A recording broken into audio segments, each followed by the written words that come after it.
Hi guys, welcome back to In Case of Econ Struggles and welcome to another micro struggle. Today we are going to be talking about value functions more generally.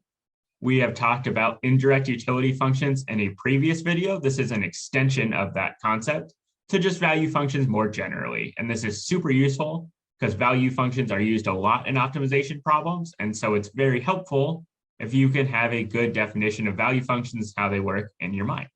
So what we're going to talk about, first, we are going to review the indirect utility function that we've talked about in a previous video. We'll also review optimization terminology, which is just a real fancy way of saying we'll review what we call certain things within a maximization or minimization problem. We'll define value functions in general, and then we'll do a couple examples. Timestamps are below if you'd like to jump around, but let's start off with the review of indirect utility. So remember, indirect utility, we solve for Marshallian demand in the utility maximization problem. This is what we got. And all we're going to do is take this Marshallian demand for x1 and plug it into the utility function where x1 is, and the same thing for x2. And we are going to get this nice u of x1 star, x2 star, or the utility level at Marshallian demand. We're going to get some value function v, which is just a function of the parameters of the problem, p1, p2, and w. And so we get this statement here. And we said that this was useful because if the price of good 1 or good 2 or the wealth changes, it's really easy to see how my utility function changes with those parameters, because then I can just take the derivative of this guy with respect to that parameter. And I don't have to completely resolve the utility maximization problem to find out what my answer is when one of those parameters changes. Now let's review some terminology from that utility maximization problem. So we had our utility function, which is x1 square root, x2 square root, and we called it the objective function. That is the objective of the consumer with this utility function. They want to maximize this. So that's what we call our objective function. Our budget constraint, P1 x1 plus P2 x2 less than or equal to wealth. That's our constraint. We go through, we solve that utility maximization problem subject to our constraint. We get Marshallian demand. What is Marshallian demand? Marshallian demand is the optimal bundle or the optima.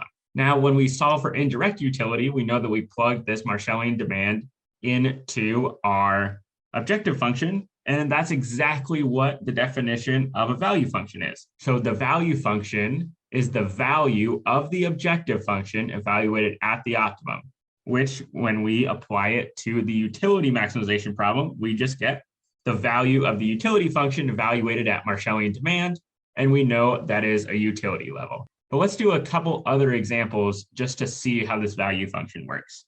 So let's start with the profit maximization problem. Let's just do objective function, constraint, optimum, and then we can see what the value function is. So the profit maximization problem, what is our objective function? We are trying to maximize the profit.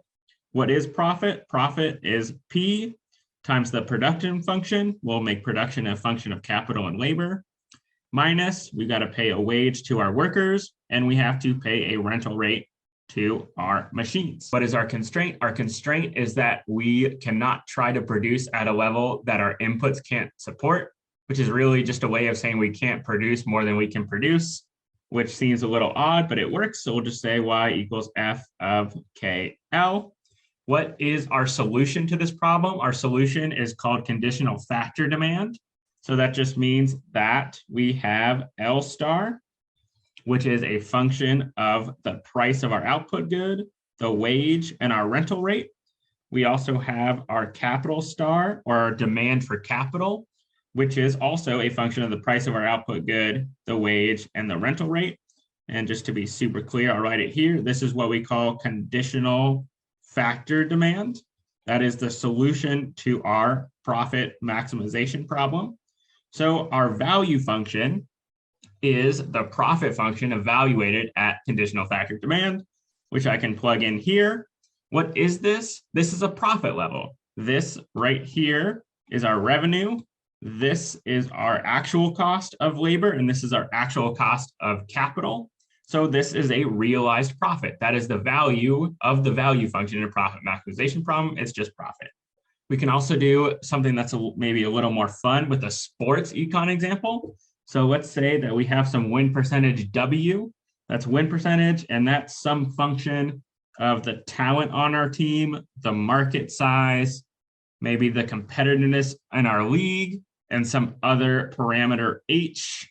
Maybe that stands for the percentage of home games. Maybe our constraint is that we have to pay each player a wage. So that's little w times talent. And we have some sort of salary cap in our league. So that's got to be less than or equal to S star.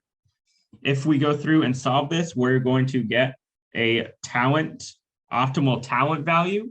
That optimal talent is going to be a function of the wage. It's going to be a function of the salary cap, and also a function of market size, competitiveness, and how many home games we play. So if I turn this into a value function, this is just the value of the win percentage.